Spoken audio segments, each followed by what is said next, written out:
Today, we're talking with Secretary of State Bob Evnen.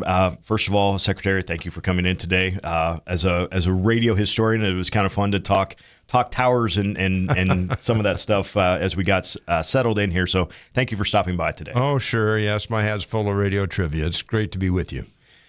We have a few different topics that we would talk about, but first and foremost, we want to talk a little bit about the role of the Secretary of State in the state of Nebraska and kind of what comes through your office and what keeps you busy during the daytime. Well, the Secretary of State has been assigned by the legislature and by the Constitution of Nebraska with a number of responsibilities. And one of them is to be the chief election officer of the state. It's the legislature that sets out the rules for elections. It's the Secretary of State, along with our state elections officials across the counties, that make elections happen. But another responsibility, there's a statutory responsibility assigned to the Secretary of State to promote international trade and to promote an exchange of education and culture internationally. And that's something that I would like to talk about today.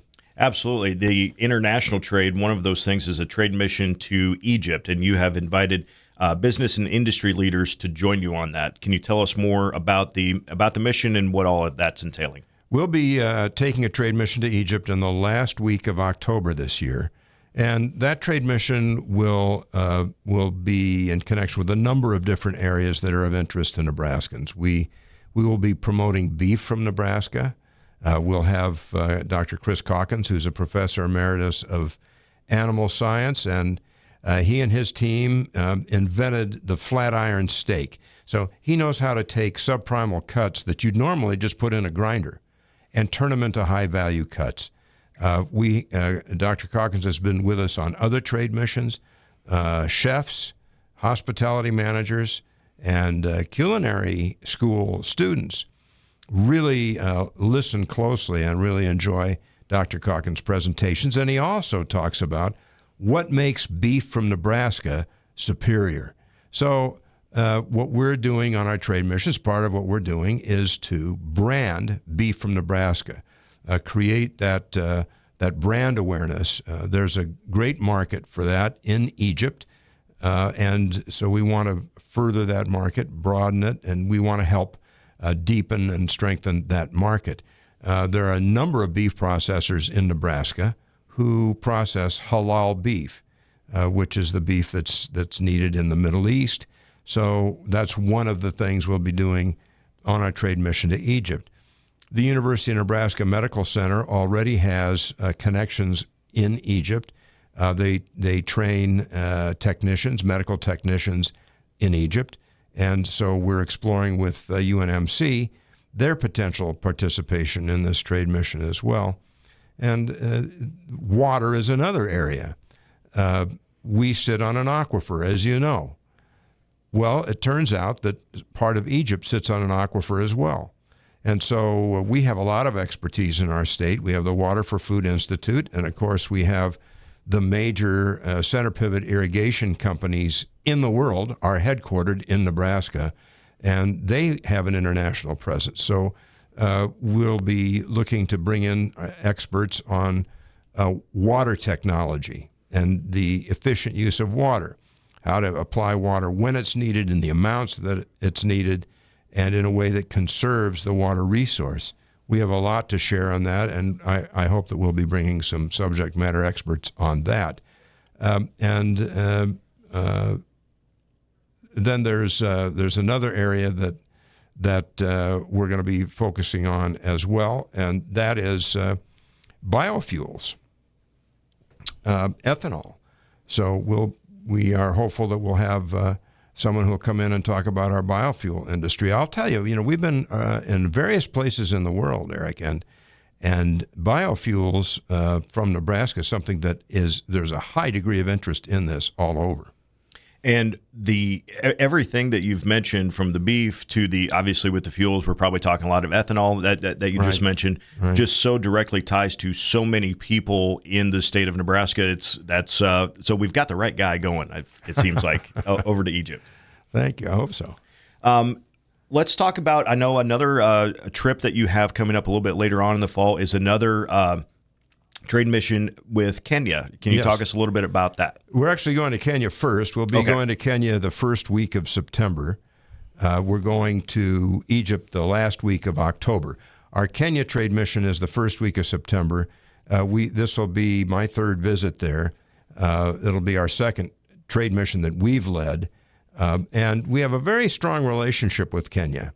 There's a lot of intersections. It's a fascinating thing. The president of Kenya is a man named William Ruto. President Ruto visited Nebraska when he was the deputy president of Kenya. And that was in 2022, early in 2022. He was running for president. He really enjoyed himself here. He's a maize farmer himself. Okay. So the time he spent in Nebraska, he really enjoyed. We had a dinner for him. The next day, there was a breakfast that we attended with his delegation. So we began building a relationship with the guy who is now the president of Kenya. Kenya itself is a gateway into East Africa. It is a leader among the East Africa Council, and so it is a great trading partner for us and a gateway into this I believe there are 9 members of the EAC, this East Africa Council. Kenya is interested in corn. They're interested in corn as a commodity from not only just the United States, but from Nebraska. President Ruto wants Nebraska corn, and we're going to try to accommodate him. They've had a multi-year drought in northern Kenya. It's been very costly for them. Malnourishment is a serious problem, and they've lost over 1 million head of livestock to starvation. So he's anxious to get our corn to feed livestock and for his people. And they also are interested in distillers' grains, which, of course, is just an outstanding feed additive, if you will, a byproduct of ethanol that cattle love, livestock love. So we've had in Nebraska the leader of the Kenyan Feed Mill Operators Association and a feed mill operator who was with him, who's on his board. They visited Nebraska. We took them to feed mills to show them how we do this. Mm-hmm. They're very interested in this. The cattle market, the cattle raising market in Kenya is not very advanced, and they want to advance it. They want to learn how to advance it. And we have lots of products that we can sell to them, and we have a lot of expertise that we can help them with. So that's an area as well where we're going to be emphasizing in our visit to Kenya. And we also have educational exchanges. This is a big area. The University of Nebraska is very interested in our trade missions. We've had people from the university attend several of our trade missions in order to increase collaboration in terms of research and also student exchange. So we hope that we'll be working on that. We have a relationship now with Kenyatta University through the University of Nebraska, but we also have a relationship with a Pioneer International University in Nairobi, Kenya. And Pioneer International is working with a Nebraska business today that trains CDL drivers. You know, we're in need of CDL drivers. And this company looks around the world, can they recruit people to come in and be trained as CDL drivers and serve as CDL drivers? This company has been with us on our prior trade mission to Kenya. They really like Kenya. We're working with the Kenyan Minister of the Diaspora, and they're looking for places. You know, Kenya is like many African countries. The average age of Kenya is very young. They have a lot of young people, and they are looking to educate their young people and get them employed productively, which is a worthy goal for any country. You don't want some huge, vast number of young people wandering around with nothing to do. That spells trouble everywhere in the world. So the Kenyan government is aware, and they are seeking ways to train and educate their young people and to get them placed in productive occupations. So we have this Nebraska company that needs CDL drivers. They really like Kenyan young people who tend to be reliable and hardworking and sharp. So they have established this relationship with Pioneer International University to train young Kenyans to be CDL drivers. They bring them over here, provide them with immigration counsel, because all of this has to be absolutely lawful and legal in terms of their immigration status. And they finish training them here. They're also culturally sensitive, so that, I mean, you can't take a Kenyan and drop them in the middle of the Great Plains, the place they've never been, among people they've never seen and know nothing about. This is a tough thing to do. So the company here in Nebraska provides them with a cultural context, and then helps them find employment. So as CDL drivers, well, this is another area where we're going to be following up in our trade mission to Kenya this year. It's fascinating that it's not just trade, but there's a lot of education, and it's a give and take on these missions as well. It is. The statutory responsibility of the Secretary of State is to promote international trade, and also to promote international education and cultural exchange. So we're all about all of those. I know another thing that you have prioritized is creating secure elections during your tenure. What are some of the things that you've implemented so far, and what are some other measures that might be contemplated? One of the things that I strongly supported in the legislature this year, and that was passed and signed by the governor, was a bill that included a requirement related to our logic and accuracy testing.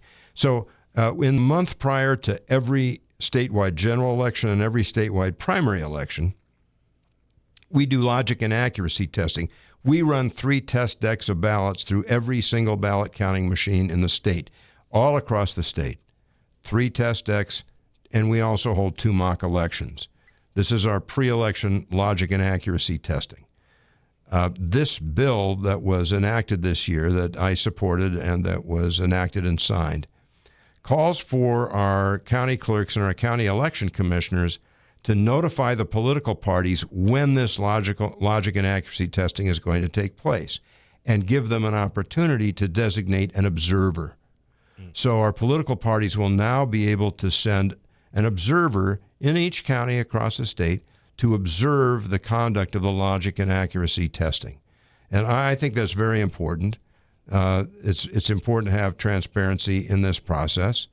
The purpose of the testing is to check for the accuracy of the machines and the accuracy of the computer that compiles the results, and the computer that uploads the result to our election night reporting system. Our ballot counting machines are never connected to the internet, and they can't be. Our computers that compile the results are never connected to the internet, and they can't be. So data is transferred to them through secure flash drives. These are flash drives with military-grade encryption. And then a flash drive from the computer that compiles the results to the computer that is connected to the internet and uploads the results to our election night reporting system. Now having a system and a statute in place calling for the notification of parties so that they can have observers watch this logic and accuracy testing, I think is really important.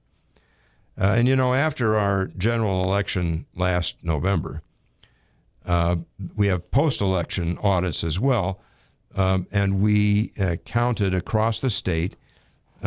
Were hand-counted ballots from 10% of our precincts, at least one precinct from every county. And the precincts, some counties only have one precinct. That was the one. If you have more than one precinct in your county, then the precincts that were counted were determined by a random numbers table, and they were announced after the election, after the polls closed on election night. We designated three races, also designated after the polls closed, for the counties to hand count.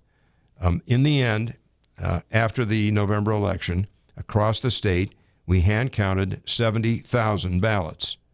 And what we're doing there is checking to see how that compares to what the machines told us. What we found was that out of those 70,000 ballots, there were discrepancies in 7 ballots. That's 10 thousandths of 1%.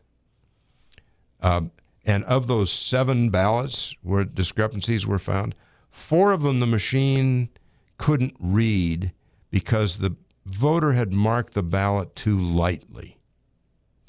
Now, every single ballot in the state of Nebraska carries the following instruction: darken the oval completely.